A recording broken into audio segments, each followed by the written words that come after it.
Shalom, Amang Inang, kita akan masuk dalam ibadah pertangyangan online. Mari kita persiapkan Alkitab dan buku ND kita masing-masing. Sebelum kita memulai ibadah pertangyangan kita bersaat teduh sejenak.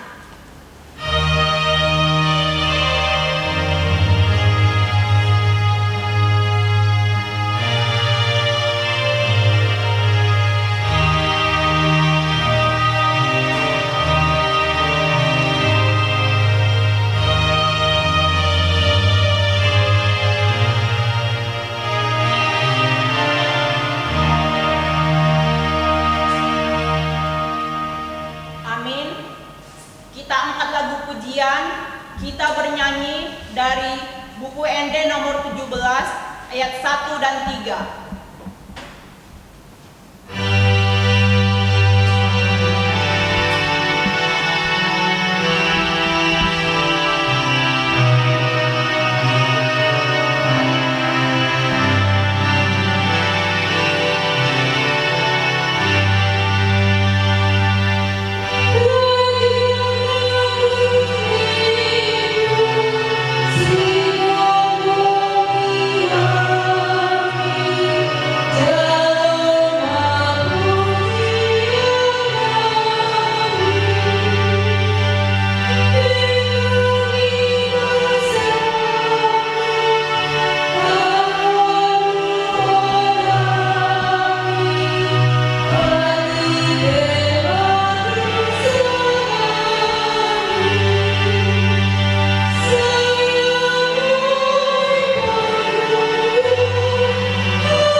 Dan nama Roh Kudus yang menciptakan langit dan bumi.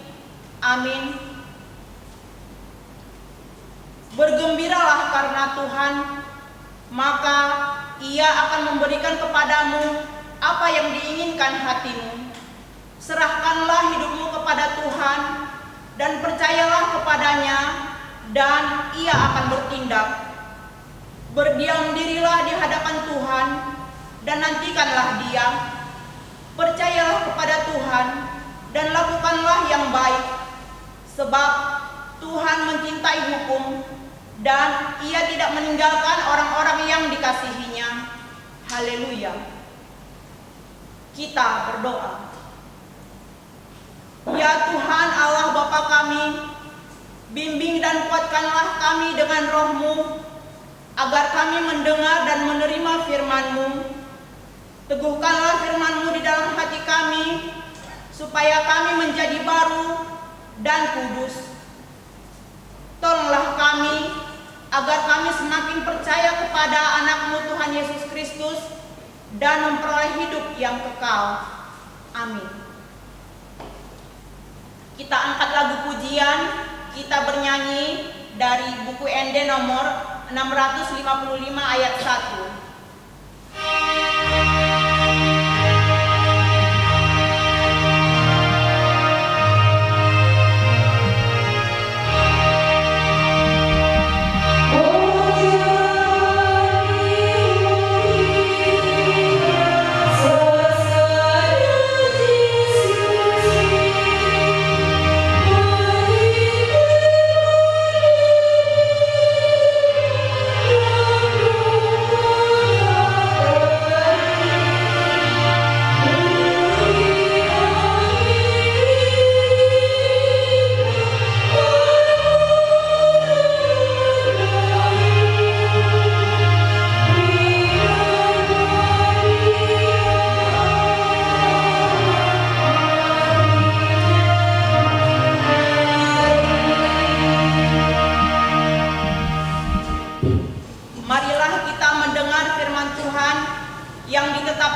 3 ayat 1 sampai dengan 14, kita membacanya secara responsoria.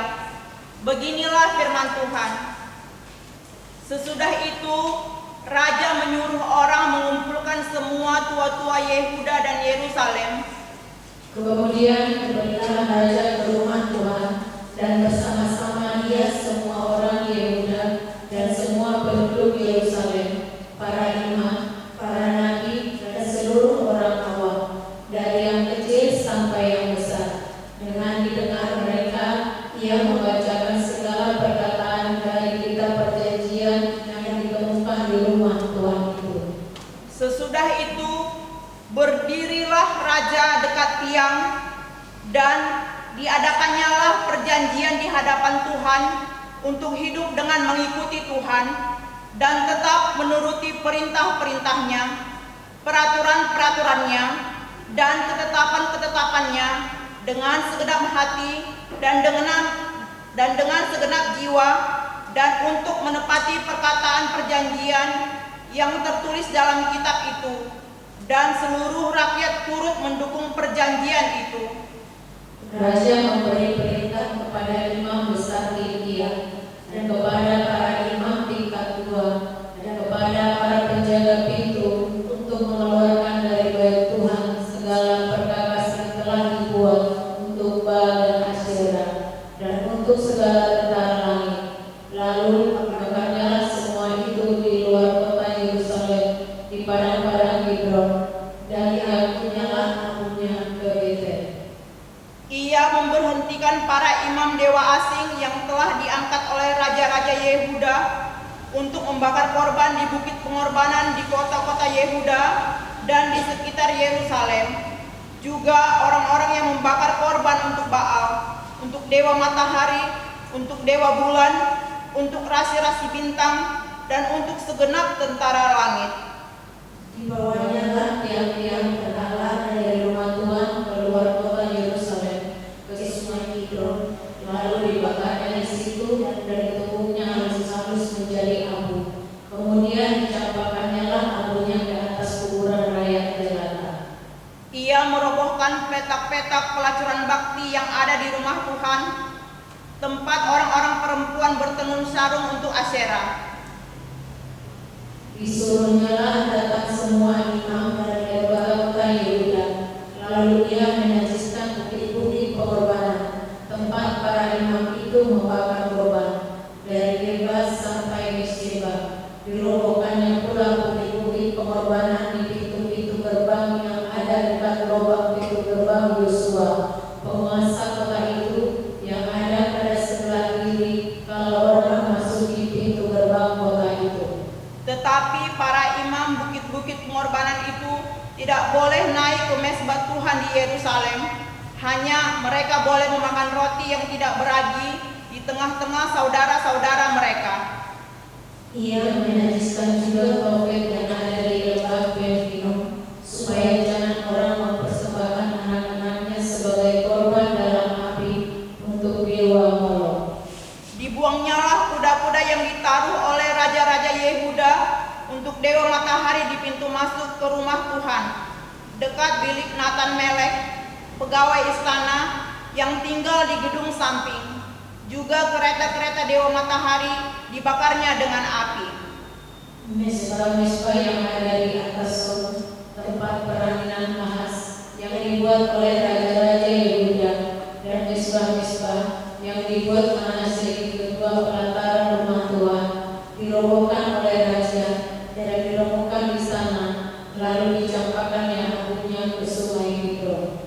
Bukit-bukit pengorbanan yang ada di sebelah timur Yerusalem, di sebelah selatan bukit kebusukan, dan yang didirikan oleh Salomo, raja Israel untuk Asitoret, dewa kejijikan sesembahan orang Sidon, dan untuk Kamos, dewa kejijikan sembahan Moab, dan untuk Milkom, dewa kekejian sembahan orang Amon, dinajiskan oleh raja-raja. Ia memecahkan tubuh berhala dan menebang tiang-tiang berhala, lalu ditiburinya tempat-tempat itu penuh dengan tulang-tulang manusia. Demikianlah firman Tuhan. Berbahagialah orang yang mendengar firman Allah serta memeliharanya. Amin. Kita bernyanyi dari buku ND nomor 121 ayat 3 dan 5.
Kita berdoa. Kasih karunia dan damai sejahtera dari Allah Bapa dan anaknya Tuhan Yesus Kristus menyertai kamu sekalian. Amin. Shalom. Shalom. Bapak Ibu, saudara-saudari yang dikasihi Tuhan Yesus, firman Tuhan yang menjadi berita sukacita pada kita pada pertanggiangan malam hari ini didasarkan terhadap surat 1 Korintus. 1 Korintus pasal 3 ayat 10 hingga ayat yang ke-17. Sudah dapat Amangina? Amin. Amin. Saya akan bacakan untuk kita semua. Mari kita dengarkan dengan sukacita. Demikian firman Tuhan. Sesuai dengan kasih karunia Allah yang dianugerahkan kepadaku, aku sebagai seorang ahli bangunan yang cakap telah meletakkan dasar, dan orang lain membangun terus di atasnya. Tetapi tiap-tiap orang harus memperhatikan bagaimana ia harus membangun di atasnya, karena tidak ada seorang pun yang dapat meletakkan dasar lain daripada dasar yang telah diletakkan, yaitu Yesus Kristus.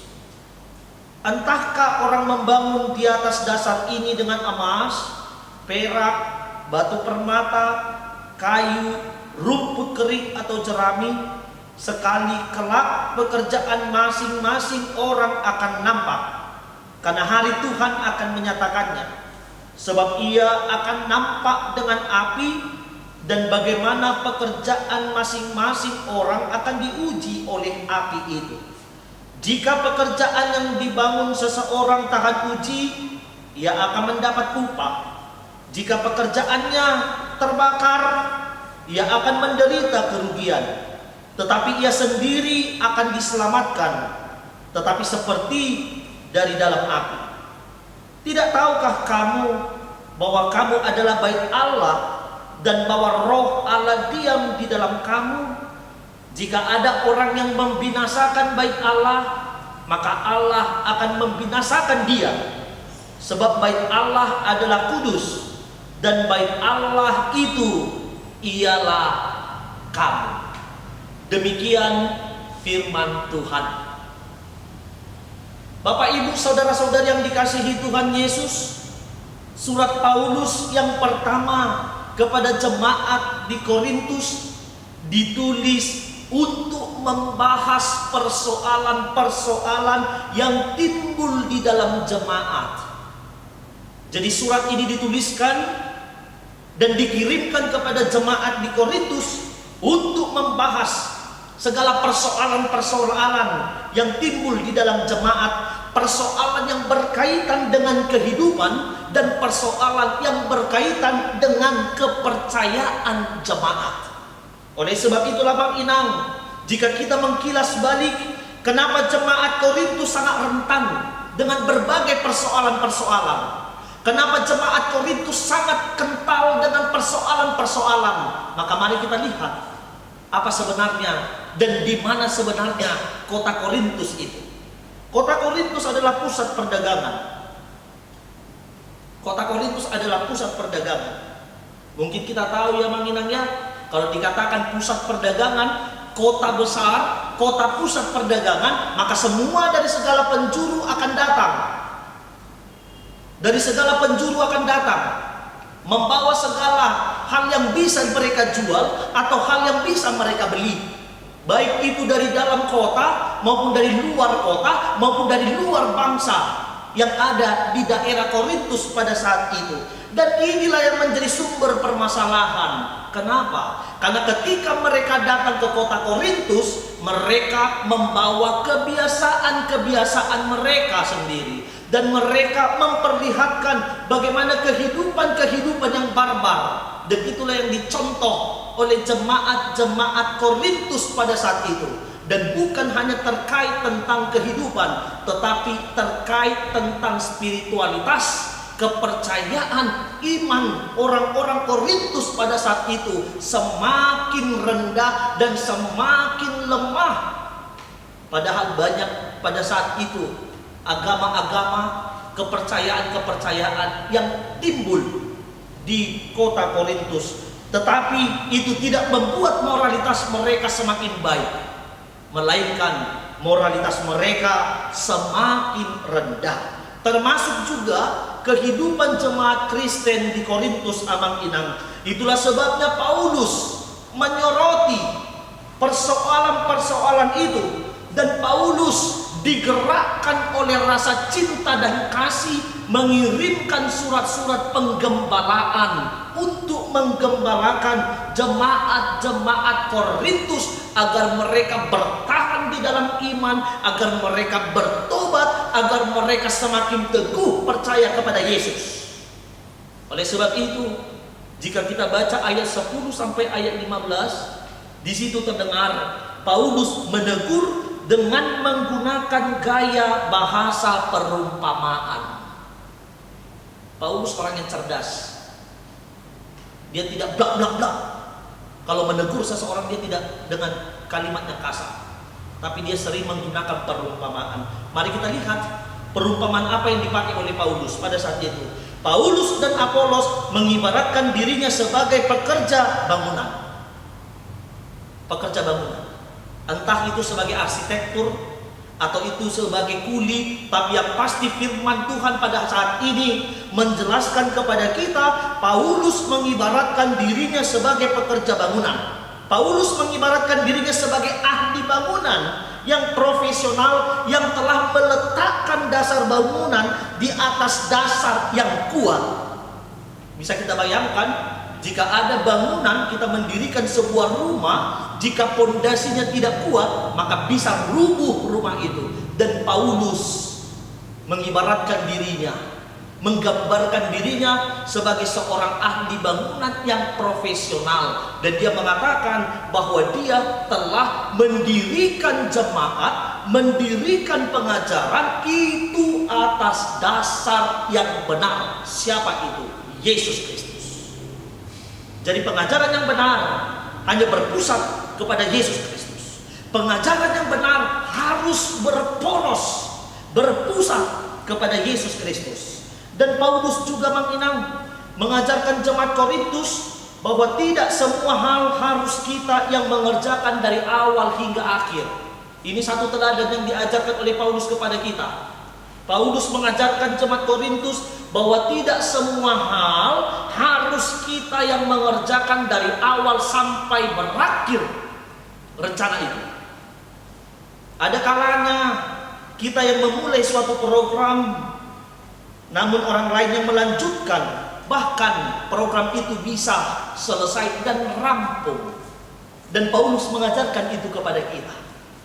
Ketika Paulus membangun jemaat di dalam dasar yang teguh, yaitu Yesus Kristus, tapi dia tidak berharap dia akan menyelesaikan tugasnya itu, karena Tuhan mengutus rasul-rasulnya untuk memberitakan Injil. Dan itu juga yang menjadi prinsip kita dalam bergereja ini, Amang Inang. Dalam melakukan pelayanan ini, tirulah Paulus. Paulus tidak memaksakan dirinya. Ketika dia menabur pada saat itu, dia akan melihat hasilnya, tapi dia hanya berdoa kepada Tuhan.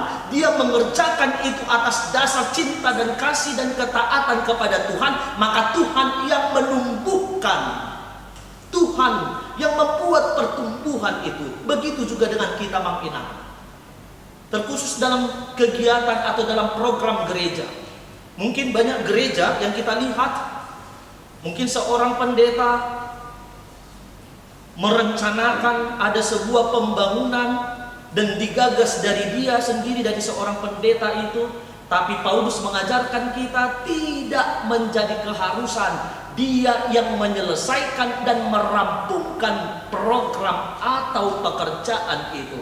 Kenapa? Ada tokoh Alkitab yang mengajarkan kita. Ketika bait Allah yang pertama, bait Allah di Yerusalem, itu bukan digagas oleh Salomo, tapi itu sudah digagas dari Saul dan Daud. Dan pada akhirnya Tuhan menetapkan harus Salomo yang menyelesaikan dan merampungkan pembangunan itu.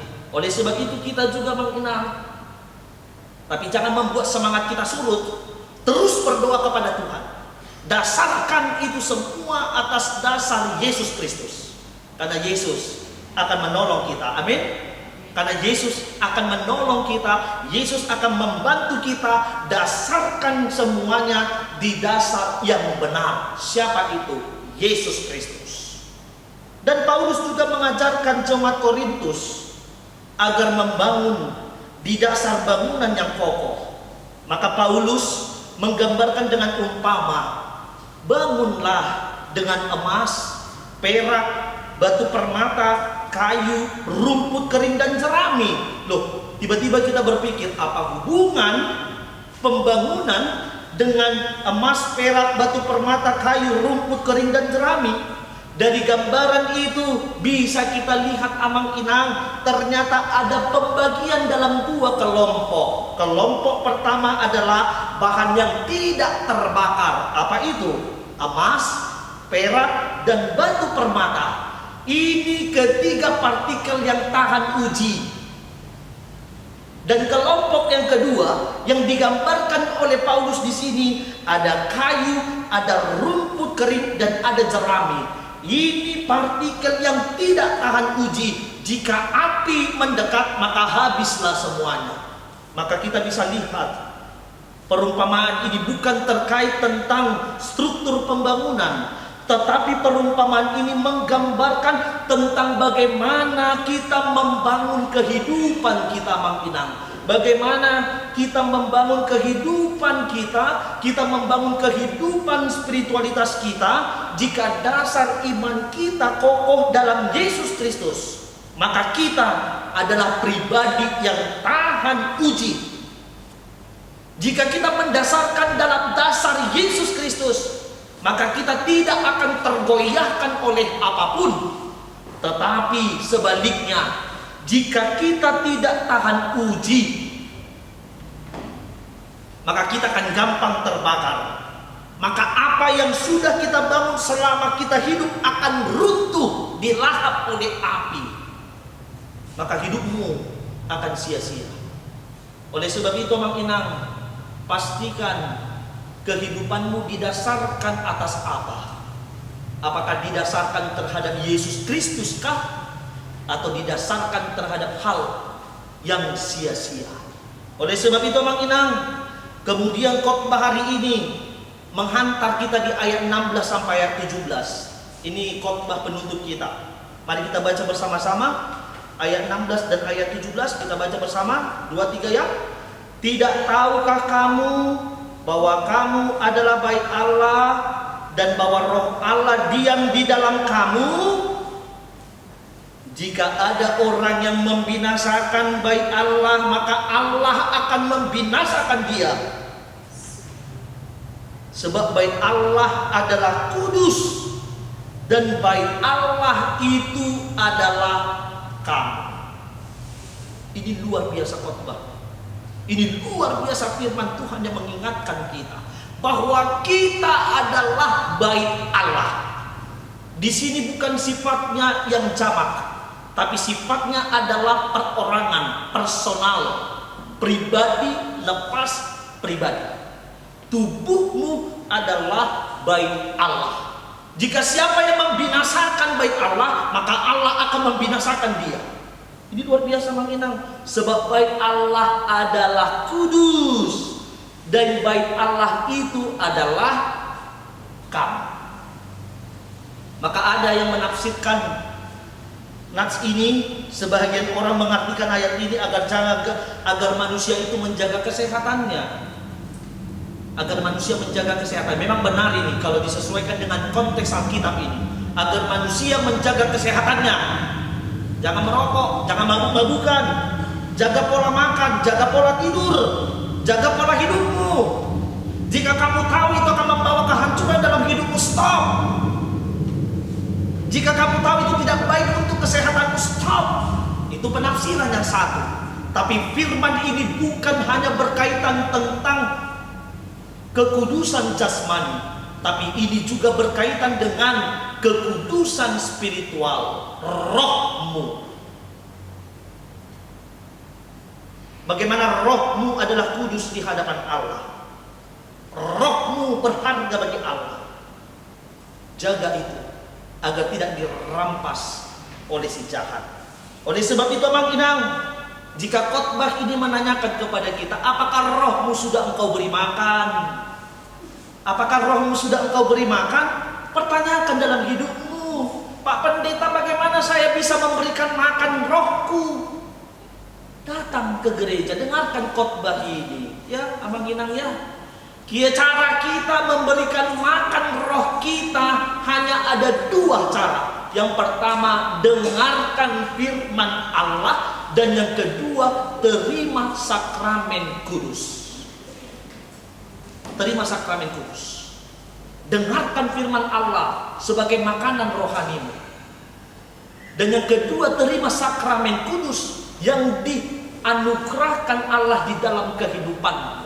Itu bukan pemberian manusia, dan itu bukan oleh hasil pekerjaan manusia, tapi itu karena kasih karunia Allah di dalam kehidupan setiap orang percaya. Sambut itu di dalam kehidupanmu.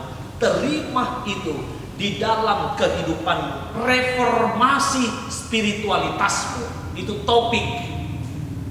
topik pertanyaan kita pada malam hari ini. Reformasi spiritualitasmu. Jika kurang baik, bertobat. Jika belum baik, perbaharui.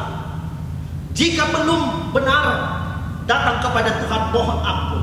Reformasi spiritualitasmu. Bangun di dasar yang kokoh, Yesus Kristus.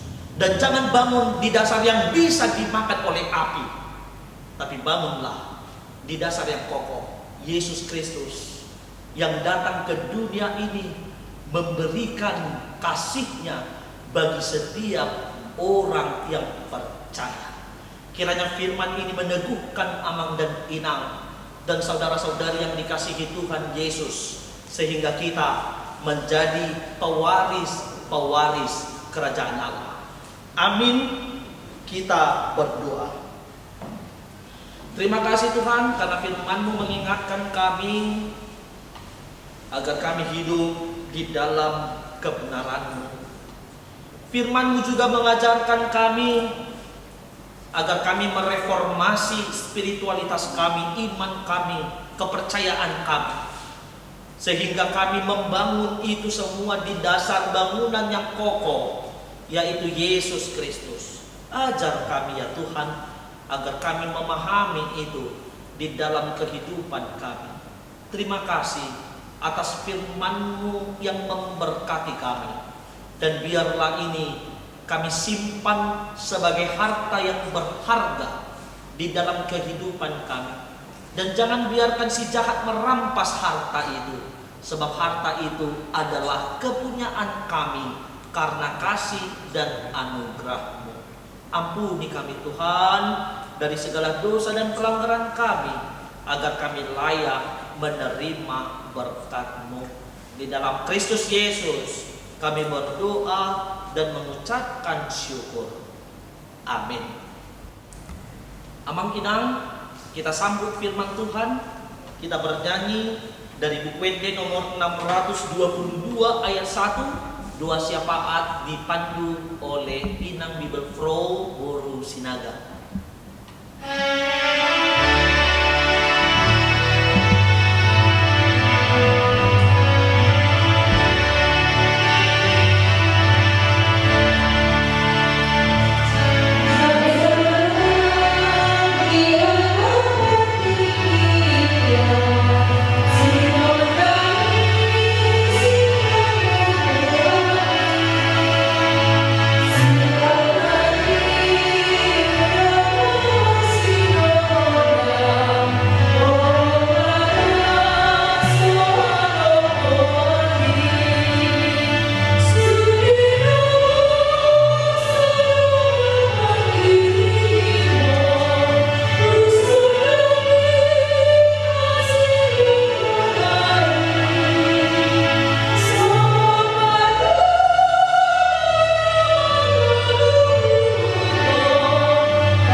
Dikau ya Allah Bapa yang baik, yang telah memberkati kehidupan kami dalam waktu 1 minggu yang telah berlalu.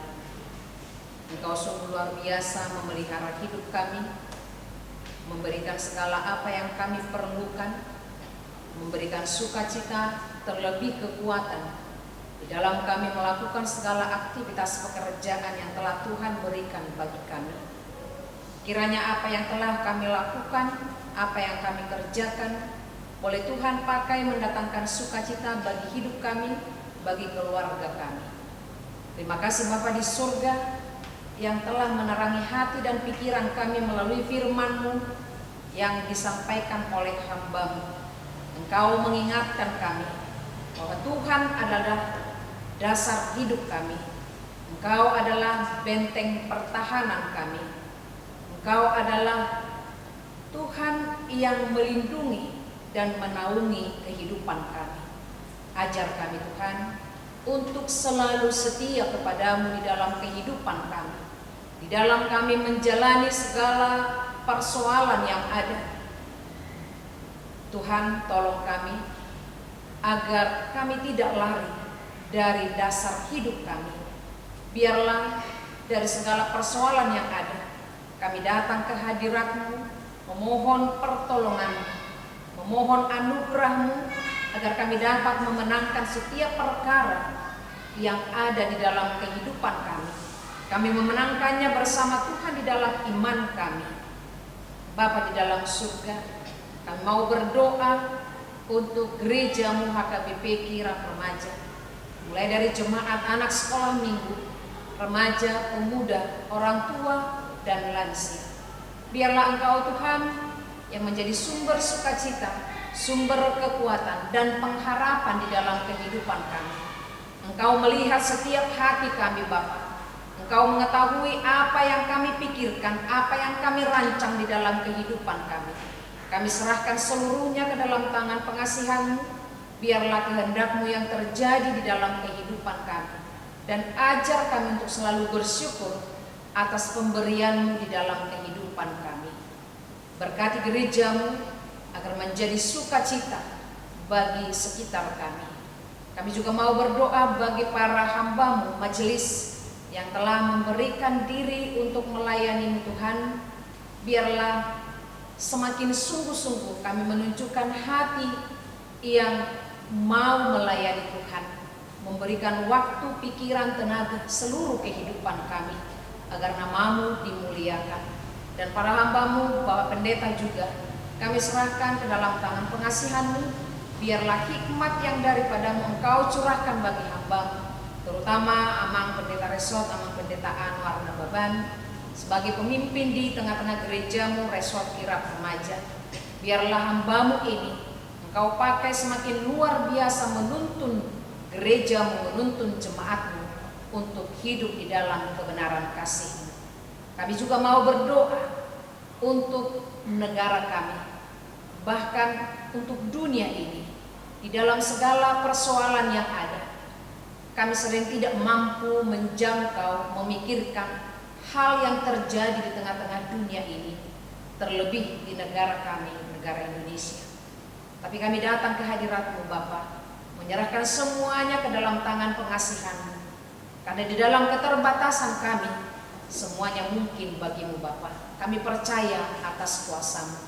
Biarlah kehendak-Mu yang terjadi atas negara kami ini, dan kami serahkan seluruh orang percaya di bumi ini dalam segala perkara kehidupannya, apapun yang sedang dihadapi. Biarlah semuanya hanya bersandar kepada-Mu dan mengandalkan Engkau ya Bapa. Terima kasih untuk persekutuan kami pada malam hari ini. Biarlah kasih setia-Mu memelihara kehidupan kami hari ini, esok, sampai selama-lamanya. Amin.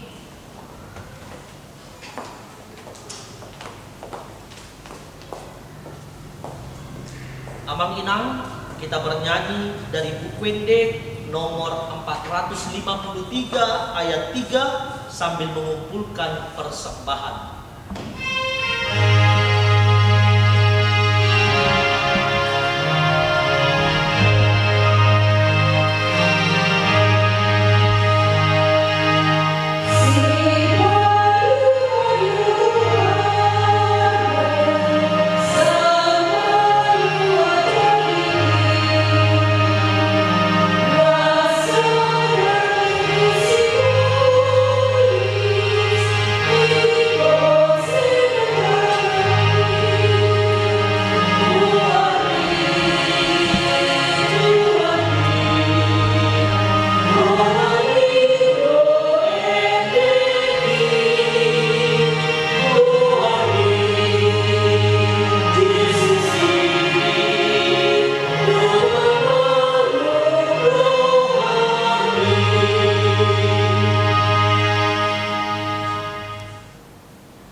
Marilah kita berdoa untuk menyerahkan persembahan kita kepada Tuhan. Ya Allah, Bapa kami yang di sorga, kami mengaku bahwa Tuhan adalah sumber dari segala karunia yang melimpah di dalam kehidupan kami masing-masing. Sebahagian daripada karunia itu, kami serahkan kembali sebagai persembahan kepada Tuhan. Terimalah dan berkatilah persembahan umat-Mu ini, agar dapat kami pergunakan untuk pekerjaan dan pelayanan kerajaan Tuhan di dunia ini. Bukalah hati kami untuk mengenal betapa banyak berkat dan karunia yang kami peroleh dari Tuhan, supaya kami senantiasa bersyukur kepada-Mu di dalam nama Yesus Kristus Tuhan kami. Amin. Kita bersama-sama mengucapkan doa Bapa kami. Bapa kami yang di sorga, dikuduskanlah nama-Mu, datanglah kerajaan-Mu, jadilah kehendak-Mu di bumi seperti di sorga. Berikanlah kami pada hari ini makanan kami yang secukupnya, dan ampunilah kami akan kesalahan kami, seperti kami juga telah mengampuni orang yang bersalah kepada kami. Dan janganlah membawa kami ke dalam pencobaan, tapi lepaskanlah kami daripada yang jahat, karena Engkaulah yang punya kerajaan dan kuasa dan kemuliaan sampai selama-lamanya. Amin. kasih karunia dari Tuhan kita Yesus Kristus dan kasih dari Allah Bapa dan persekutuan daripada Roh Kudus kiranya menyertai kamu sekalian.